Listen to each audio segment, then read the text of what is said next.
And we're back. Welcome to Poli-Side-Eye, where we bring you shady politics and break down the American political system for the average Joe, Jamal, and Janet. I am Chris, of course. Yes, this is my channel. Why wouldn't you know that? This is Jared, JC Tiger fan, my co-host. How are you this week? Well, how are you today? I'm doing pretty well. So I watched the inauguration with everybody else. Black Twitter was in rare form per usual.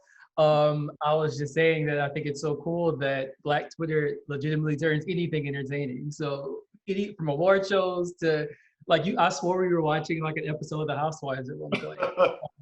Yes, and we will get into the inauguration breakdown because there were some moments that stood out to me where I was just like, okay. Someone on Twitter said America got an enema today. It was a much needed enema. Like, just such a happy day. Nothing bad happened. I just wanted to go singing in Sister Act 2, like when Jesus was, oh my God. Seeing him leave the White House in that helicopter. I was hoping for some lightning, but I'm glad he just left. It's just, I can exhale. It's been a long 4 years, Like the entire inauguration, it felt like New Year's Eve, 1999. Oh, the whole White House. Okay, yeah, that's what it felt like. But it's 5:21 Eastern Standard Time. Nothing bad has happened. I see Joe Biden in front of me. He's about to sign his first executive order.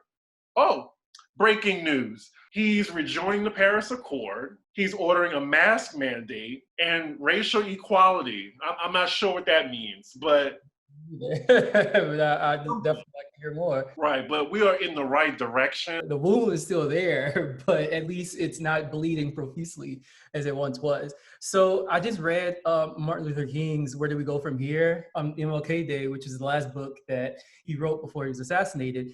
And one thing that he talked about, and it really resonated with me, is he was essentially saying that one thing that we have to learn to accept is any type of victory, no matter how small. And so one thing that is easy for us to do is to essentially discount any form of victory. So I try to put these things in perspective. And, even though Biden is not the most progressive candidate, he is light years better than what we had prior. So I will take this today, and then tomorrow I will go back on my leftist rant, as I always do. Right, it's a day for optimism. And you know what? I'm going to celebrate with my bottle of white tears right now.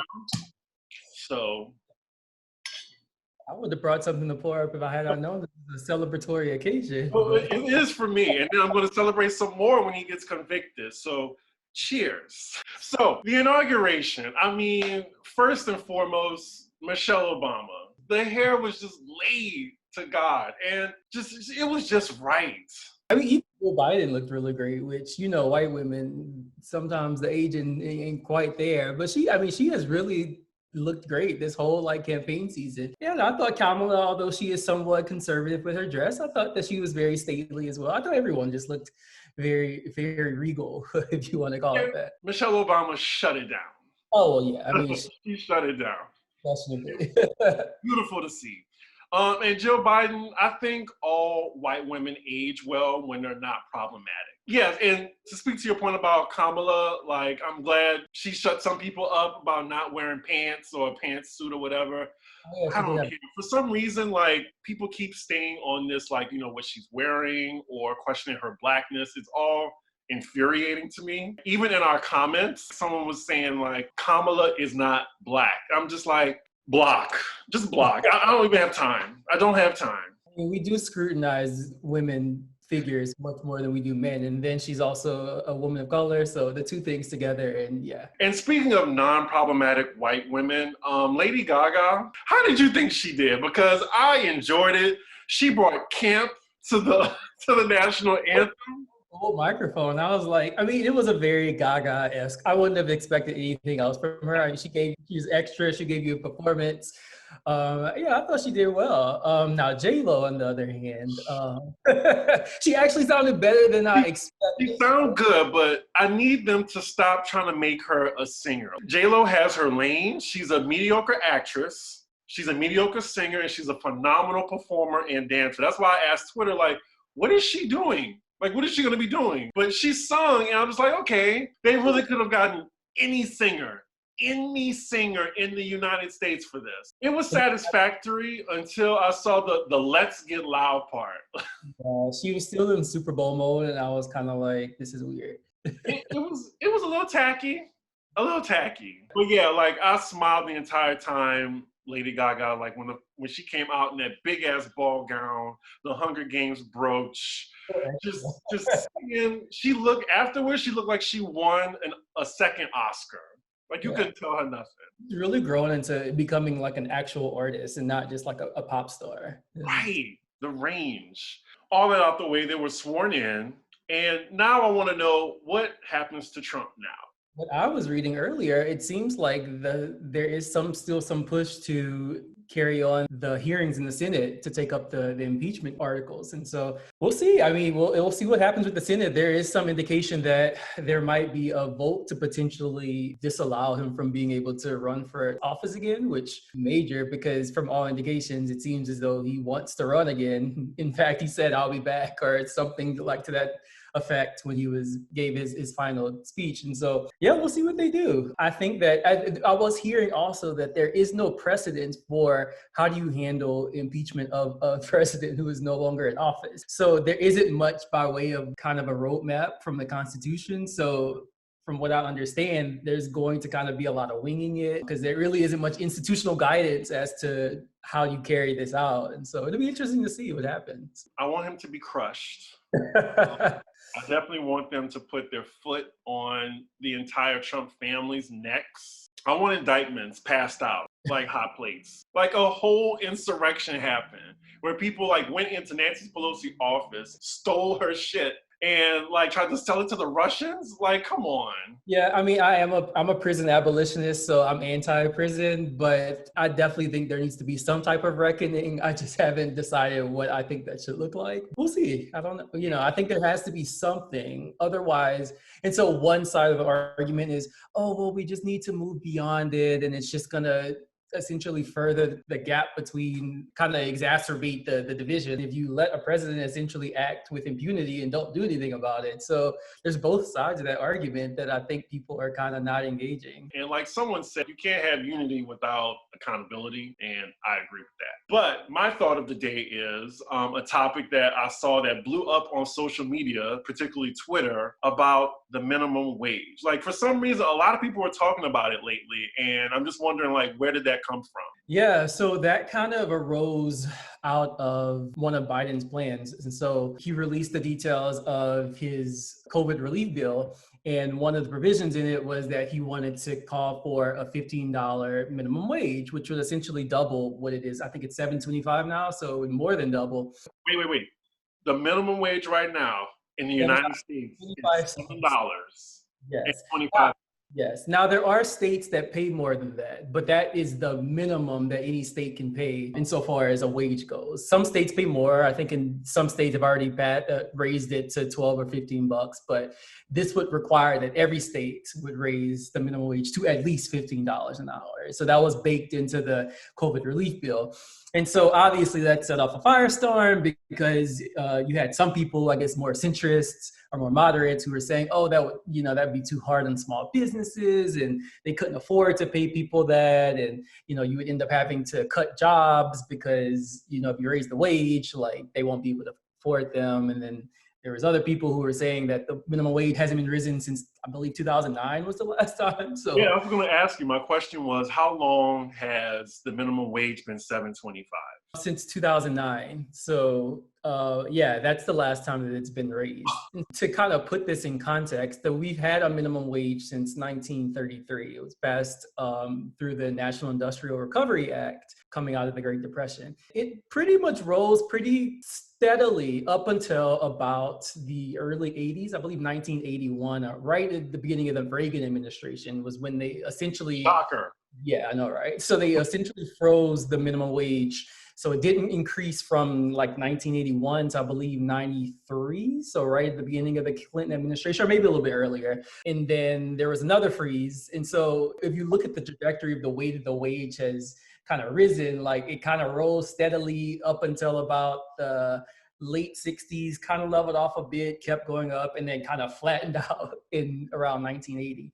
And then when you adjust it based on inflation, it actually has fallen. So even though the real number has not fallen, the amount that you could actually purchase given that wage has, because things have become more expensive, everything associated with living is much more expensive. So effectively the minimum wage is far below what essentially what the median wage would be for someone to live comfortably. So that's kind of the context of the debate. I was saying that one thing that people need to understand is that the minimum wage issue is more of a political question than it is a policy question. What liberals tend to do, and I think this is somewhat of a faulty move, is they tend to just start crunching the numbers.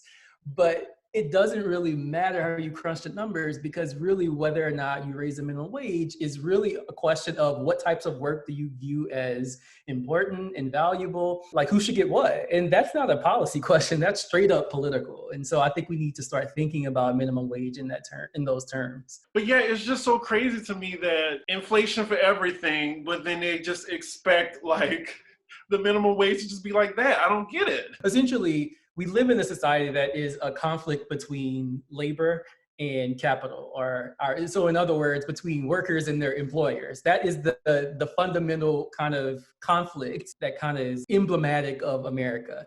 And so the way that the minimum wage came about is, so if you think about what was going on in 1933, we had just come out of we were in the midst of the Depression. So you had tons of people who weren't working, had no access to food, couldn't provide for themselves or any of those things. So for the Hoover administration, who was the president right before FDR, he essentially was like, I don't care. Like, we'll figure it out. Like, the markets will fix themselves. And FDR was kind of like, no, like we need to intervene. Like, capitalism is obviously in a crisis. And so one thing that FDR wanted to do with the minimum wage is essentially kind of restore that balance. And so kind of in the early part of the 20th century and the late 19th century, I'm sure you remember from history, like there were lots of issues with kind of sweatshops and people being treated crazy and crazy working conditions. Was that in the United States or foreign?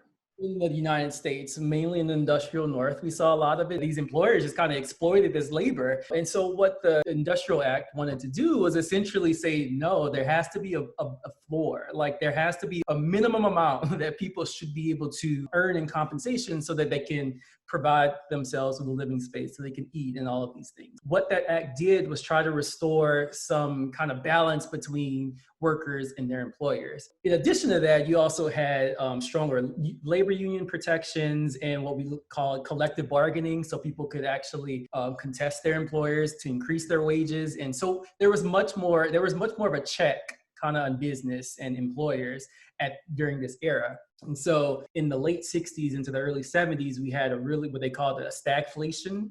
And so not only were the price of goods increasing, but people didn't have jobs. Right. And so what ends up happening is that the Reagan administration, they argued that the reason this was happening was because we had given too much power to labor unions and workers. And essentially we needed to reverse the formula and essentially show more deference to business and that kind of side of the equation. And so that's where you start hearing the whole trickle down. And so they'll eventually just invest so much and create all these great high paying jobs and all of these things. So we won't need a minimum wage because it's a rising tide is going to lift all boats. That sounds like putting a Band-Aid on a gun shop. Yeah, exactly. So what we find out is that when you give business leaders more freedom, they don't actually create great jobs and do things for other people. They essentially just manipulate the system for themselves. Minimum wage is fundamentally a question about power struggles. So the big back and forth on Twitter for people was like, oh, well, why this person flipping burgers should be making the same amount, maybe working at a fancy restaurant. Like, why should they make this money and I can't? It always looks like to me is we're all in the same boat fighting while the rich person is just laughing at us. I mean, you're not wrong. Like that essentially is what it is. With the weakening of labor unions kind of in this era, you don't have kind of that intermediary. So you're left with people who are essentially competing among themselves. I mean, I like to think of capitalism as being a pie. Now, this pie can be grown, it can be shrunk, it can stay the same, whatever. But ultimately, what ends up happening is It is a contestation over who gets what slice of the pie and who gets the bigger slices versus who gets the smaller slices. What the business class will say is that, oh, well, people just need to invest in themselves. So if they get a good education, if they do all of these things, like it won't matter what the minimum wage is because they'll be compensated because of their education and so on. If you want to accept that argument, then how does that gel with the fact that, like you said, education has also become so expensive? The reason I think you end up seeing so much infighting among people is because there is kind of this belief that they have a dog in this fight. They have a stake in this system that is so obviously exploitative. We should all collectively point the fingers at the people who are refusing to pay us more. We end up just people essentially crabs in the bucket. So there are other conditions that we have to consider. So we do live in a world that is increasingly globalized. What people in the center or the right might argue is they say, well, fine, we'll pay people more. But essentially, we'll just hire cheap labor in China or in Latin America or these other places where we can pay them a substandard living. There's a lot of companies that are good for it. Apple is a big component of this. They outsourcing, that's what they call it. Really, it's just exploiting labor outside of the US. So what we really need to do is understand, like I said before, is that this is all a political question and it's not just about policy. The business class just has so much power. And so they have so much power through so many different levers. They control many of the lobbying groups that function in and around Washington. They obviously control much of the media. So they set the terms of the debate. So all of these different outlets are very much kind of stacked against people who consider themselves to be in favor of raising the minimum wage. And so we have to figure out a way to cultivate some type of power system that can actually contest this business class. I don't have the answer to that. If I did, maybe I would probably be, somewhere else. And personally, I think $15 an hour is still not enough.